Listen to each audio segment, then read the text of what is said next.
Hello, welcome to Nevada Trails. I'm Karen Fink. I'm representing the Tahoe Regional Planning Agency. And I'm Scott Morgan, the Community Services Director for Douglas County.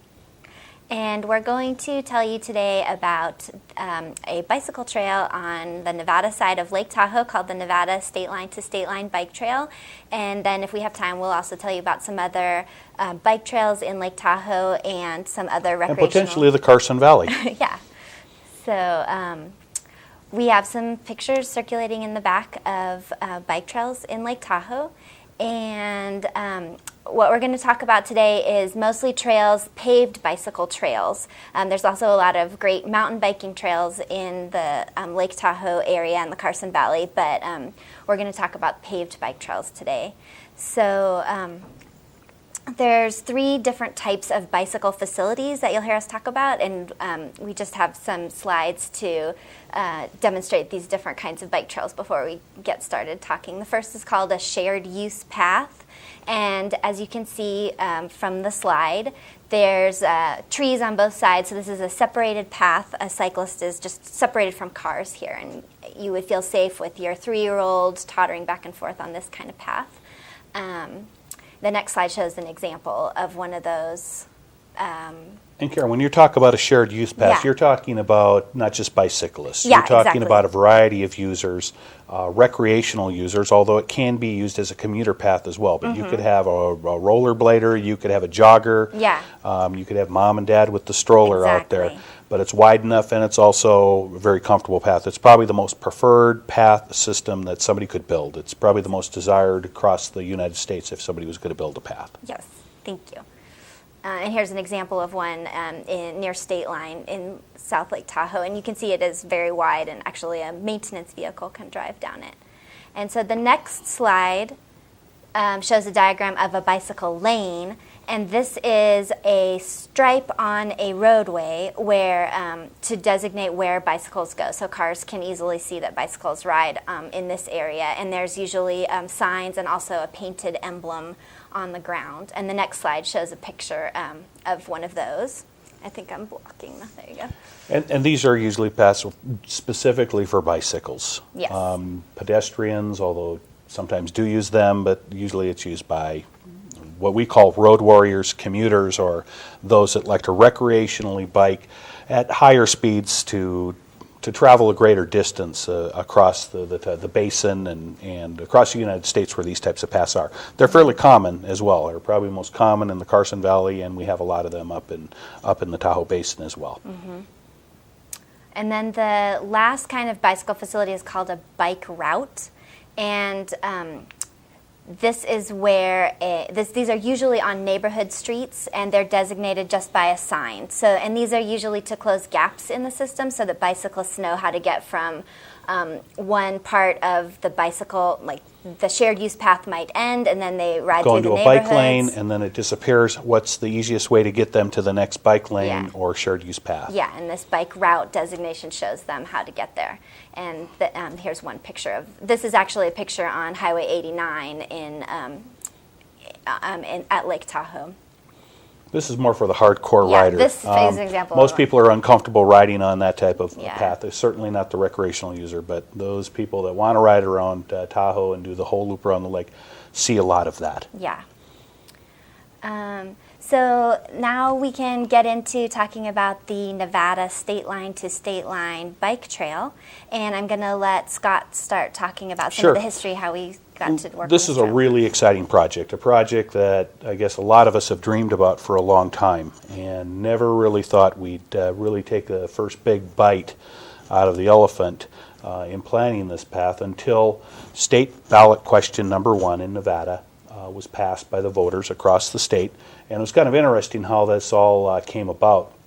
It really came about kind of in the 11th hour when we were putting the question language together to go before the legislature to get approval to put it on the ballot.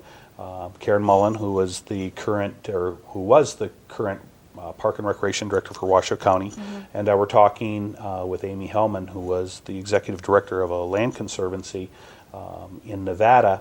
We're drafting the language, and we said, you know what, we need to have, some more information in there and more funding for rural Nevada, for parks, recreation, open space, and protecting some of our watersheds. But I said, as well as Karen mentioned, that Tahoe has a real statewide appeal. And if we want to appeal to all the voters in the state of Nevada, we should put something in that's specific to Lake Tahoe. And one thing that is certainly missing is a state line to state line bike path. And it was funded. It was funded to the extent of $10 million. Is it $5 million. Yeah. It has to have a $5 million match, Exactly, so it's going to net $10 million. And it was overwhelmingly passed by the voters of Nevada. Then a tri-county coalition was formed, Carson City, Douglas County, and Washoe County, to begin discussion on how to structure the state line to state line path. We coordinated very heavily with state lands who were administering the state Question 1 money, and we developed a 10-agency working group, of which TRPA is involved, Washoe Tribe, NDOT, some of the improvement districts in the area, and this huge coalition of players to all come together and start mapping out how we wanted to attack a really aggressive plan, a plan that which most people thought would never really come around. It's this monumental task. It's a number of miles through really heavily constrained geographic locations with private property owners involved, a lot of environmental constraints around the lake. Those that are familiar with the Tahoe Basin and your agency know that it's very difficult at times to get stuff done, especially new stuff to get done. But your agency, TRPA, has been really supportive and taken a leadership role. Washoe County was our leader for the funding mechanism, but ultimately turned it over to your agency to really spearhead the operation and take a lead role, which has really been helpful, and you've really been supportive in that role. A consulting group was hired, EDA, who began really a multi-phase assessment to, one, outline a alignment around the lake, a proposed alignment, from the do north some of the state environmental work, assess all the constraints, and we'll talk probably at length about some of the constraints that we are going to be encountering through this. But more importantly to us and to state lands and the taxpayers of Nevada is that their money gets spent on some brick and mortar projects, that we actually lay down some bike path. So part of their contract. Go ahead. Do you want to explain maybe the two components of the project, how we're doing the feasibility study for the whole corridor, and then these two demonstration projects? The state lands really wanted to see just not the money spent on this environmental document, this alignment study that just gets put on somebody's bookshelf. They wanted to see the second phase of their contract is to actually design and engineer two demonstration projects, one in Douglas County, one in Washoe County. The one that I'm most excited about, of course, is the one in Douglas County, which is a stretch of bike path that we're hoping to have stretched from the casino corridor at the state line all the way down to Round Hill Pines Beach. All primarily on U.S. Forest Service property. There is some cooperation that's going to be required by some private landowners, mainly to get to Kale Drive from the casino corridor to get some of our visitors to access some of these public beaches that we have. It'll access Round Hill Pines and Nevada Beach. The other demonstration project is also one that would be immensely popular, which is Incline Village to Sand Harbor. And there are certainly challenges in all of these paths, but when built, we think will probably be some of the most heavily used bike path in the United States. We think it'll actually change the scope of some of our visitors that visit the lake. Will have an opportunity to, one, access the lake on established public beaches, get out of their car, park their car, and hop in a bike and visit some of these locations that truly they don't have that opportunity now. Either they don't know they exist, or they don't know how to get to them, or they're not going to mess with the parking situation. So they usually see the lake from the window of their hotel room, if they can afford that lake view from their hotel room, and they just don't visit it. And truly, we have, as a resident up there, as you are, there are many neighbors that I've talked to that have lived here many years and never been to the lake, just because they see it as something difficult to get to. There are just too many barriers and too many constraints. But if they could park their car someplace else and spend the day on their bike, access several beaches with services and facilities, restrooms, food, water, and some of the conveniences that people like to have, they would certainly do that. And we think it will really change the way people use Lake Tahoe. and ultimately when this bike path is built, really attract a lot of visitors who I think are the type of visitors we really like to see in Lake Tahoe. Yeah, because imagine just riding your bike along the east shore of Lake Tahoe and being able to look out at that beautiful area just for your bike ride. I think that would be think that would be a great way to enjoy the lake. I live at the top of Kingsbury Grade, yeah. and when my family wanted to go bike riding back when my children were little, we'd go down to Camp Rich and haul our bikes down, drive down there, haul our bikes down, unload them, and spend the day accessing the beaches, riding a bike path, although is not very wide, is very grade friendly. And I think that says a lot about the type of path that we want to construct. I mean, some of the design elements, and we'll talk a little bit more about those in length, and I'll probably turn that back to you, that we're looking at is really to design a recreation user-friendly path, which means you're not going to be going at 20% grades for very long or at all. I mean, we're really shooting for 5 to 8% grades at maximum, and not for prolonged periods of time, so that little kids with training wheels can ride this path. People can walk it. People can access some of these elements throughout the basin in this recreational setting. This is not a high-speed race trail. This is a volume trail. And some of the widths of the trail will vary. We're talking about widths from 12 feet to 8 feet, depending on the location. And certainly the trail that we're talking about in Douglas County, we're looking at one of the wider trails just because we see the type of volume, both from the recreational user and the resident, using it, whether they're commuting, going from one point to another, as being quite high.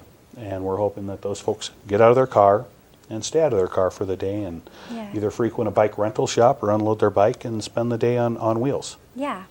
And the way the planning is going right now for these 2 demonstration projects, we're looking at doing an environmental review through this next year, and we'll be having some public meetings and opportunities for the public to come and look at the different alignments that are being proposed and give their input. And then we're hoping to have the design done within 2 years, and depending on funding, we could go to construction on one of these segments, either the north or the south project, in the 3rd year. Karen, we talked a little bit about some of the environmental assessment that must be done. I'd like you to elaborate on some of the hoops and hurdles that we have to go through just to get this done, just from your agency, the U.S. Forest Service. What are some of the environmental reports, documents, issues that are going to have to be addressed with the demonstration projects? Well, to build a bike trail, just like any other project, you need to do an environmental review so that you report on any impacts that you're having environmentally. And as people can imagine, there are definitely some environmental impacts that the trail could have and will need to mitigate. For instance, on the north side, there's some issues with wildlife habitat. There's some osprey nests that will need to be avoided. There's a lot of wetlands, and there's some other issues that we can get into also after we take a break. All right, when we come back, we'll talk a little bit more about some of the constraints that this project is facing.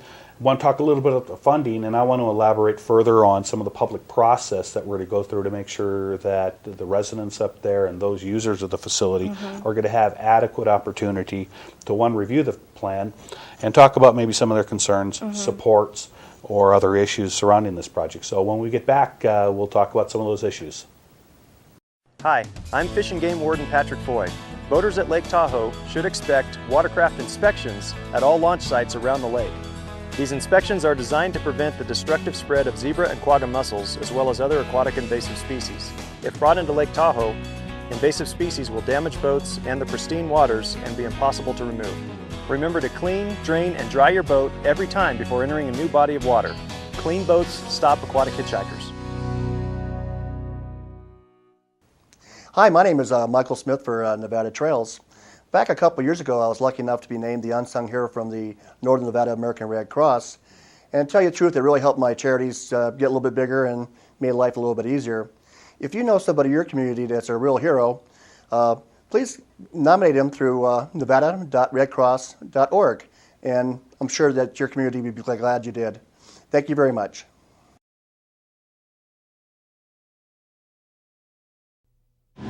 In order to protect our riding opportunities, we've got to tread lightly. That means staying on roads, trails, and areas designated for ATVs. Also, go over, not around trail obstacles to avoid widening trails. And cross rivers slowly, and only at places where the trail crosses the stream. Join the millions of responsible riders who protect our privileges and our natural resources by treading lightly in the outdoors. Visit Tread Lightly at treadlightly.org. Hi, and welcome back to Nevada Trails. Karen, before we pick up where we left off, we're going to show a couple of slides and some pictures, and I want you to elaborate a little bit on those. The first one coming up here is a map of the Stateline to Stateline path. Yeah, so the map shows, here we go. The map shows the full corridor that we're talking about. It's on the right. It's from North State Line to South State Line. We're doing, so in addition to these two demonstration projects from Incline Village to Sand Harbor and from State Line to Round Hill Pines that we've been talking about, in addition to that, we're doing a full feasibility study to identify the ideal alignment that the bike trail will go when it does cover this whole east shore of Lake Tahoe, so that as we get funding and as we're able to build individual phases, we make sure that we're building sections that can connect up with each other. A couple of questions about that. I'm a property owner up there on the lake, and I just saw that map, and I'm going, oh, you're going to put a bike path right through my project. Is there any condemnation or any takings that are being planned by this? No, we're not planning anything like that. We will be meeting with homeowners where the bike trail is proposed to go close to their house. And of course, we will be having, again, public meetings where homeowners and any interested people can come and give input and talk about where they think the trail should go and learn about how close it would be going to their house. If we do need to take the trail through someone's property, we'll be negotiating with those property owners. I know that it was a real strong position of Douglas County when we were talking about this bike path. One, of course, even the state of Nevada does not encourage or support condemnation or anything like that for this type of plan. But in Douglas County specifically, we're only going to be working with willing property owners, and again, wanting to have everyone express any concerns they may have, and again, working with them. We really want to see this bike path be a win-win for everyone. Yeah. We also have some proposed alignments that are coming up. Yeah, and we have the next pictures. These are just some shots that we put up there to show some spots where the trail may go. This one is looking down on the old Lincoln Highway. There's a lot of abandoned sections of this road on the east shore of Lake Tahoe, and we're hoping to utilize these sections as much as possible. We can put the trail over the historic highway and then do some interpretive work, so there'll be panels, talking about how this highway was used in the past. And then the next slide shows some possible views from the trail. This is a little secret section that's actually on Forest Service property and it has some great views. And then the next slide, this is also a place just north of Cave Rock that we were Everybody looking at. goes, how are you going to get around Cave Rock? That's Everybody goes, automatically. We've got so many constraints right now. Cave Rock is certainly one of those, but there are many, many more, and certainly there are ways around or through Cave Rock, and we're not really ruling out any options on the best way to address Cave Rock, but it's certainly going to be a stellar place to ride your bike when it's done. Yeah, and I believe they have this one last picture. This is also near Cave Rock. So we will be looking at ways to get through this section. And the Washoe tribe is actually on our working group, so we're coordinating with them and trying to think of creative ways to get around this section. One of the things, and you did mention the tribe, and of course the tribe is very interested in how we do handle Cave Rock, but I was really surprised. I knew there were a lot of cultural resources around the lake, but not until I started working on this project did I become fully aware of the rich resource that we have in cultural resources around the lake, particularly as it relates to the Washoe tribe. I mean, there are literally grinding stones and interpretive sites all across Lake Tahoe that, one, I think the bike path is going to be ultra sensitive to those needs, and trying to capture the interpretive qualities when we do design a path so we can honor some of that rich heritage at Lake Tahoe. I don't think most visitors know, as well as even many locals know, just how rich a resource it is, and I think rather than detracting from that, I think it's really an opportunity to celebrate some of those things. Yeah. TRP, of course, is going to be evaluating the path and evaluating the cultural resources, and that's just one of the constraints that we have. You talked a little bit about wildlife. there are many, many wildlife issues. Just looking at the bike path, what are some of the wildlife issues that we have? Well, the main one I started talking about before the break, for on the near Tunnel Creek, there's some wildlife, some osprey nests, and so we need to make sure that basically there needs to be a quarter-mile buffer around these nests with any new development. And so the bike trail at that section either needs to stay very close to the road or, basically go around these nests. So that's one of the major constraints there. And the goshawk? There's not... Right, there's not as many constraints with the goshawk in those areas. And then we also have some stream crossings, which we'll need to do some engineering to get over those stream crossings without impacting the stream environment zones. On the South Demonstration Project, we're looking at crossing some stream environment zones, and so what we need to do in those areas is make sure that we're building the path in a way that water can still flow underneath it and not impede the function of those meadows. I know that the SCZs are really critical as far as water quality and how we invade or encroach upon some of those spaces with these bike paths, but if done properly, we can actually enhance existing renegade trails or rogue trails that pop up where people are trampling through an SCZ. We can divert that use onto a more appropriate application in those areas. Some of the other wildlife concerns we have are bald eagle nesting sites and goose habitat that we've experienced, and of course there's fish and fish breeding and how we handle some of the aesthetics along the lake. We also are dealing with a new lakeshore ordinance, and as we encroach upon that, there'll be some issues that we deal with in trying to get along and get the path planned inside of some of those things, let alone some of the private property owners that we're trying to go around. And also we have private property owners that want the bike path accessible to either their development or to their home so that they can access it recreationally or as a commuter. So lots of unique opportunities and constraints that we're going to be facing. It's really important that we involve the community in this plan. We don't want this plan to be a secret.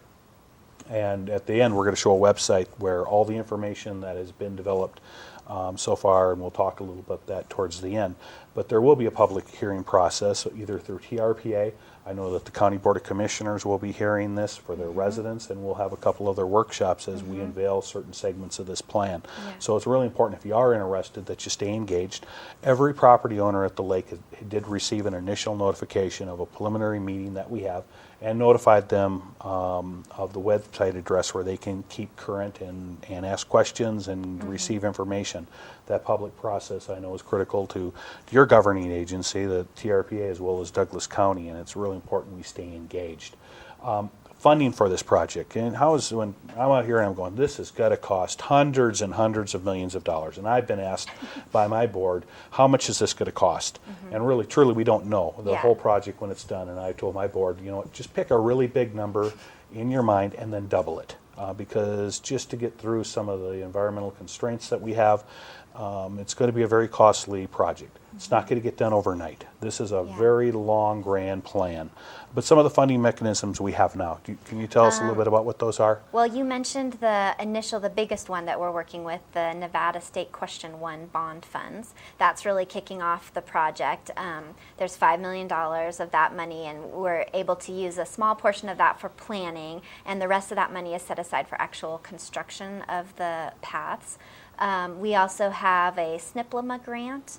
That's a Southern Nevada land. So we call it Southern Nevada lands, where Nevada essentially public lands were sold down in Clark County, and those funds were used for various projects, including potentially this bike path, which it has funded just recently and will hopefully continue to fund, but it also buys up infill parcels in forest land, creating more public land in the Tahoe Basin and around northern Nevada. Yeah, so that's a good source. We also have a Scenic Byways grant. This section of the highway is a scenic byway, and so there's funding available through that.